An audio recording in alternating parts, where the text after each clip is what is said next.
قرآن پاک سے دو مقدس مبارک بیویوں کا ذکر کیا گیا۔ حضرت آسیہ سلام اللہ علیہا اور حضرت مریم سلام اللہ علیہا کا قرآن پاک کے حوالے سے تو یہ ضمن طلباء کے ناظرہ میں کچھ باتیں آئیں اور بیان کی گئی۔ سابقہ ہمارا جو درس چل رہا تھا اس مہینے کی مناسبت سے شان ولایت کے حوالے سے اور اس سے متعلقہ قرآن پاک کے دلائل، اس پس منظر میں قرآن پاک سے ہم نے چند واقعات بیان کیے تھے جس میں اصحاب کہف کے حوالے سے اور سیدنا ابراہیم علیہ السلام کا پرندوں کو زندہ کرنے کے حوالے سے اور حضرت سلمان علیہ السلام کا جو حضرت عاصم بن برقیہ اس کا تخت لانے کے حوالے سے پچھلے سابقہ مہینے میں یعنی اسی مہینے کے پچھلے دنوں میں ہم نے یہ سلسلہ چلایا تھا، کیونکہ حضرت غوث پاک رضی اللہ تعالیٰ عنہ کی مناسبت سے یہ مہینہ ربیع الثانی شریف کا ہے جو اب اختتام کے قریب ہے، تو اسی سلسلے کو آگے بڑھاتے ہوئے آج جو شان ولایت کے حوالے سے ہم بات کریں گے وہ ایک لکڑی کا ذکر اللہ تعالیٰ نے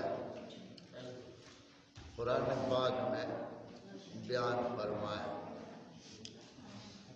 اور وہ لکڑی وہ ہے جو سیدنا موسیٰ علیہ السلام کے ہاتھ مبارک میں تھی، جو ایک چھوٹا تھا، ڈنڈا تھا، جس سے آپ کے ہاتھ مبارک میں ایسی برکت اس ڈنڈے کو نصیب ہوئی، ایسی قدرت اللہ تعالیٰ نے اس ڈنڈے کو عطا کی کہ اس نے ایسے ایسے کام کیے جو عقل اور وہم و گمان میں نہیں آ سکتے۔ اصل میں تاریخی روایات کو اگر دیکھیں تو یہ وہ ڈنڈا تھا جب موسیٰ علیہ السلام مصر سے ہجرت کر کے تشریف لے گئے تو وہ قبطی جب قتل ہو گیا تو فرعون نے، کیونکہ فرعون کے گھر میں موسیٰ علیہ السلام نے پرورش پائی، تو فرعون نے اسے اپنا احسان جتاتے ہوئے کہ ہم نے تمہاری پرورش کی، تو نے ہمارا بندہ مارا، یہ کیا وہ کیا، بہرحال وہ ایک لمبا قصہ ہے۔ تو فرعون نے ایک چھوٹا دیا موسیٰ علیہ السلام کو کہ جاؤ تم اس سے اپنا بکریاں وغیرہ چراؤ۔ وہی ڈنڈا تھا جو فرعون کا ہی دیا ہوا، اور فرعون کے ہی سامنے وہی ڈنڈا سانپ بن کر کھڑا ہوا۔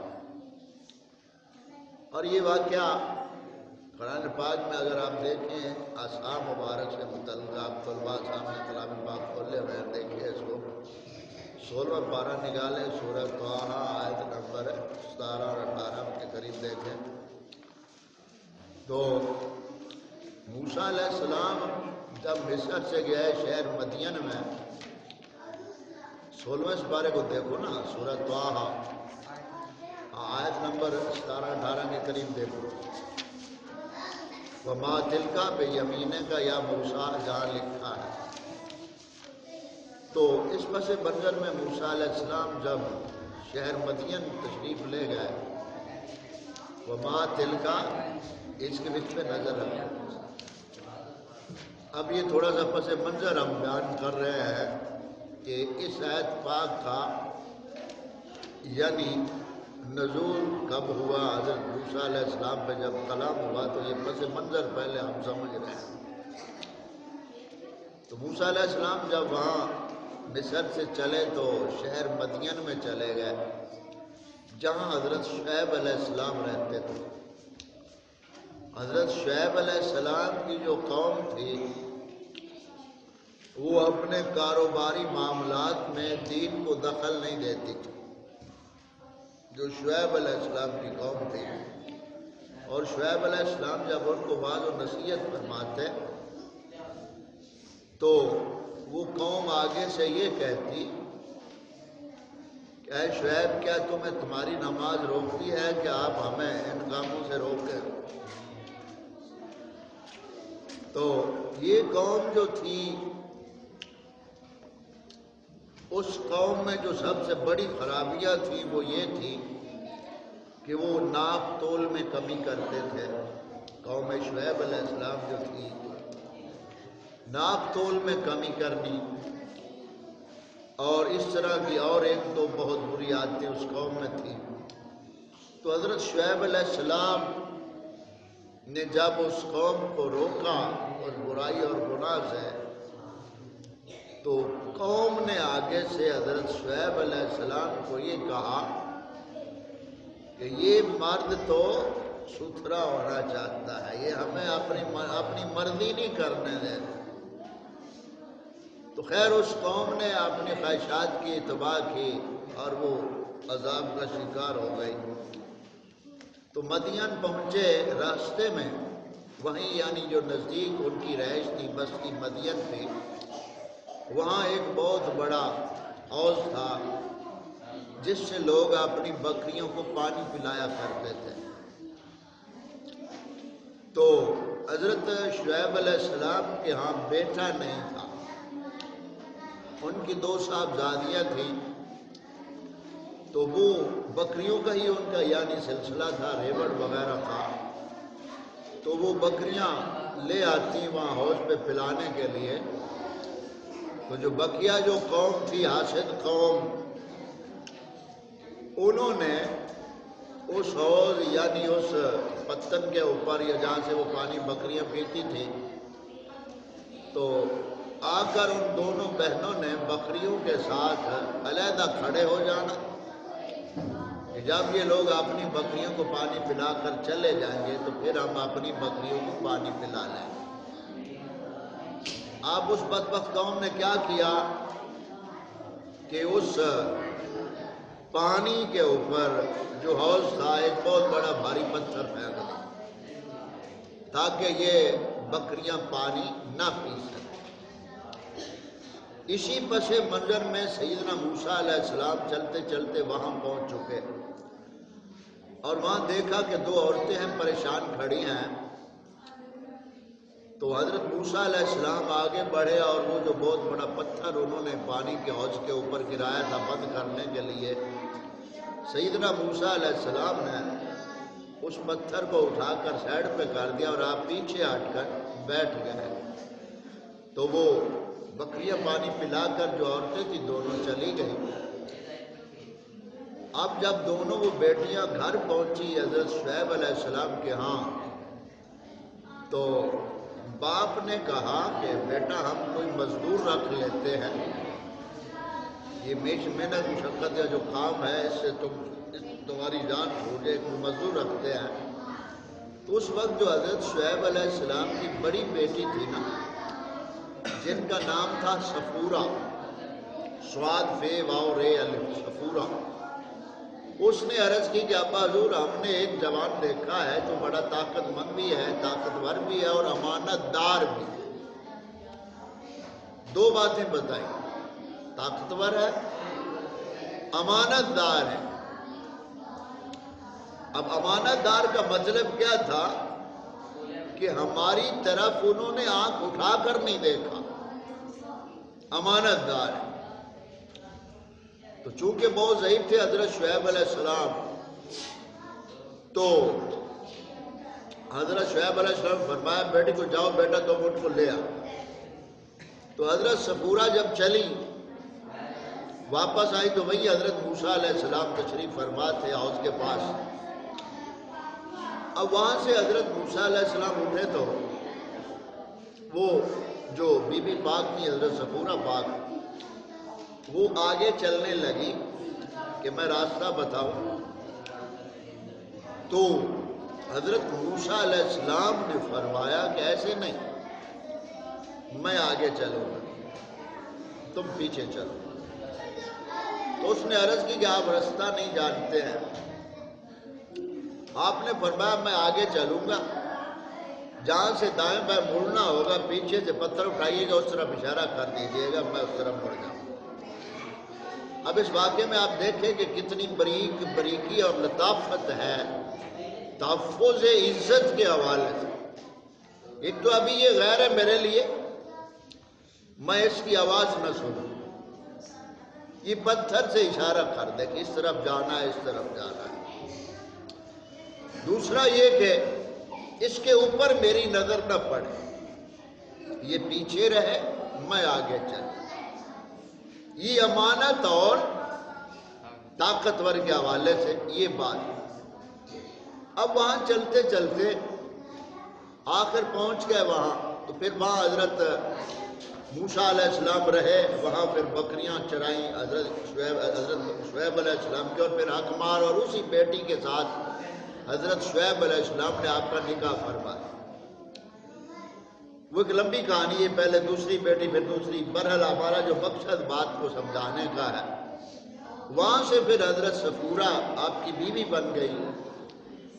اور اس حضرت صفورہ کے بارے میں یعنی جب بھیجا تھا نا باپ نے کہ جاؤ اس کو لے کر آؤ، تو اسی جگہ قرآن پاک پہ اس کا منظر قرآن پاک نے بیان کیا ہے. استحیاء کے لفظ آتے ہیں یعنی وہ شرم سے چلتی ہوئی آئی. تو آپ اندازہ کریں کہ قرآن پاک نے اس پاک بی بی کا اس انداز میں ذکر کیا کہ اگر کسی نے مجسم حیا اور شرم کا نمونہ دیکھنا ہو تو گویا کہ وہ عورت پاک تھی حضرت شعیب علیہ السلام کی بیٹی، جس کا قرآن پاک نے وہ چلنے کا انداز بیان کر الاستحیاء کے لفظ. تو خیر پھر آپ کا نکاح مبارک ہو گیا، آپ کی زوجہ بن گئی.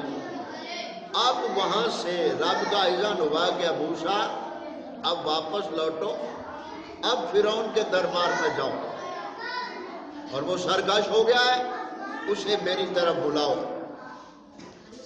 اب موسیٰ علیہ السلام نے اپنی بیوی پاک کو حضرت صفورہ پاک کو ساتھ لیا اور واپس آ رہے ہیں.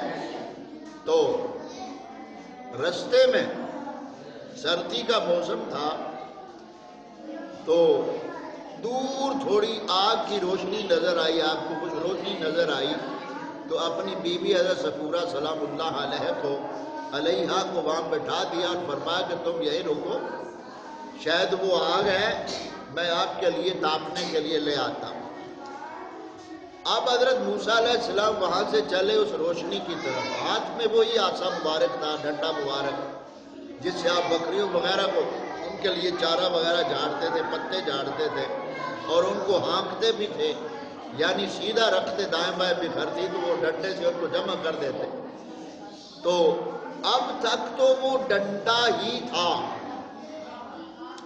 اب جب چلتے چلتے وہاں قریب روشنی کے پہنچے تو وہاں سے اللہ تعالیٰ نے کلام فرمایا،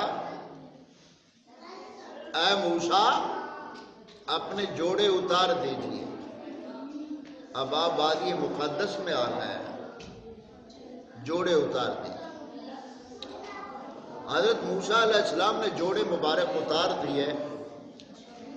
فخلا نالائی کا یہاں آگے آیتیں ہوں گی اگر آپ وہاں نظر رکھیں. بہرحال تو حضرت موسیٰ علیہ السلام جب وہاں پہنچے جوڑے مبارک اتار دیے.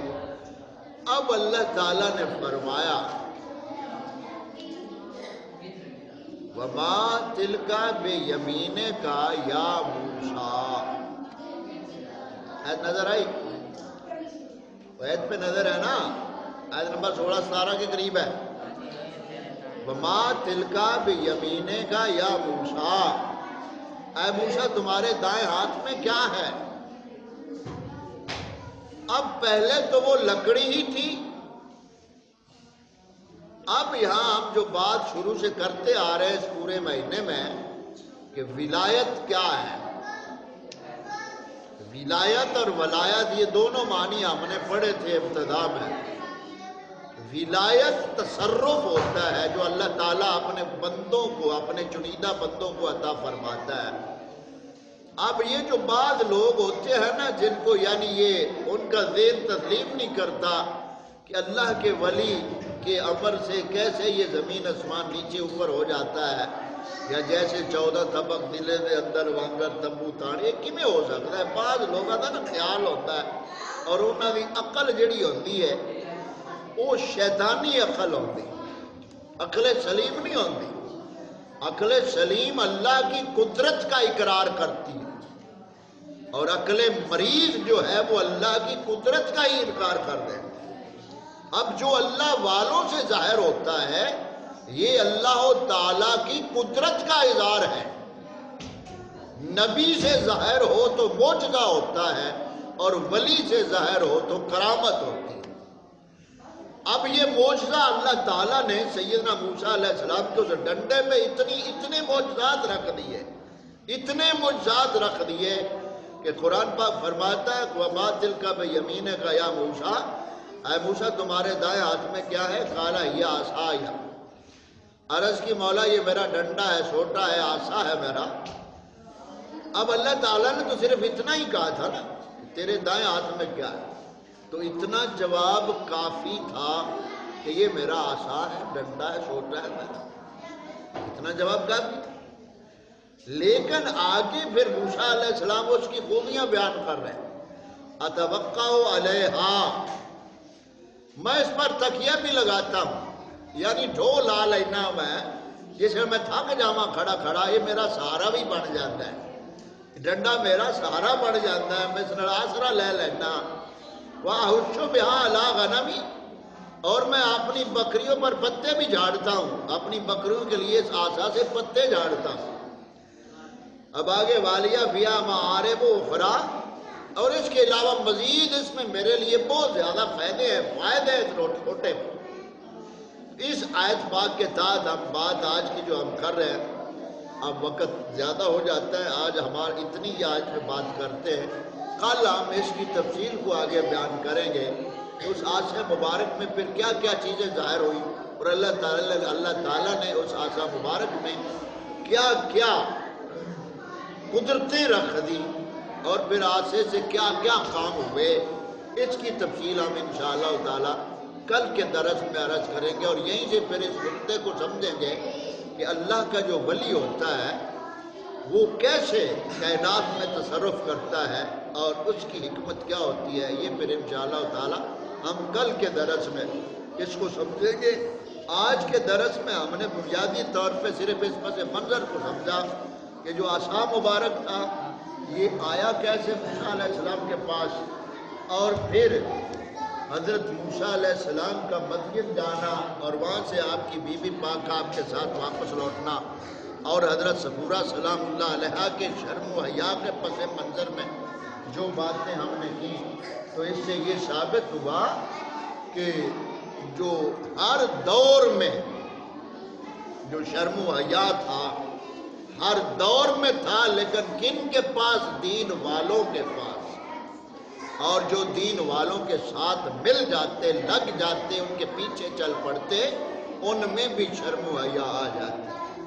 بات ختم کرتے ہوئے اس حدیث پاک پہ کہ ہمارے آقا کریم صلی اللہ علیہ وآلہ وسلم نے فرمایا، اے انسان جب تجھ میں حیا نہ رہے تو جو چاہے کر. جب تجھ میں حیا نہ رہے تو جو چاہے کر. تاں کر کے اور ساڑھے ملک دے اندر قوم معاشرے دے اندر فوجاں لگیاں ہویاں کیونکہ حیا تا ہے کوئی نہ. حیا ہے تا سمجھ گل دی بندے نو آندی ہے، جدو حیا شرم ہی ختم ہو جاوے تو پھر جو مرضی کوئی کرے. ابھی نہیں کبوتر بازوں کو آپ دیکھ لیں، ان کو بہت شرم و حیا ہے، اس پہ مزید کل ہم بات کریں گے۔